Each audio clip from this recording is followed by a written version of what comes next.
La jeune femme fixait le ciel d'un regard désespéré. Derrière elle, l'homme rajustait ses vêtements avec arrogance. Pendant ce temps, sa mère cherchait sa fille disparue partout, sans se douter que sa fille se cachait tout près, tapie dans les buissons. Un sourire prédateur se dessina sur le visage de l'homme. Lorsqu'il aperçut la mère, cela brisa la dernière résistance de la fille. Elle saisit une pierre au sol, et l'abattit de toutes ses forces sur son crâne. La fille fut condamnée à la prison pour légitime défense excessive.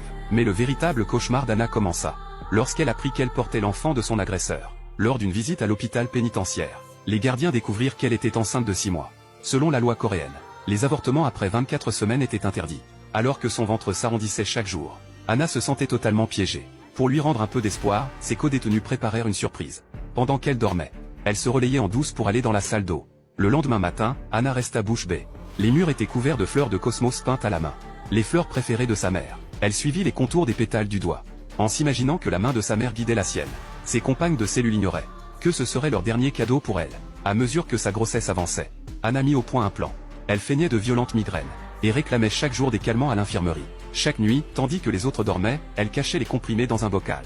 Mais sa famille de prison attendait avec joie l'arrivée du bébé. Elle cousait de petites robes en coton. Même le gardien le plus sévère leur fit passer discrètement une trousse de couture. Quand Anna perdit les os, elle n'appela personne à l'aide. Elle se déplaçait comme quelqu'un prêt à mourir, et se traîna vers le bocal dérobé, le front couvert de sueur sous l'effet des contractions. Elle avala une poignée de comprimés, en serrant contre elle une lettre qu'elle avait écrite à l'avance pour ses co-détenus. Anna attendait le verdict du destin, prête à retrouver son enfant dans l'éternité.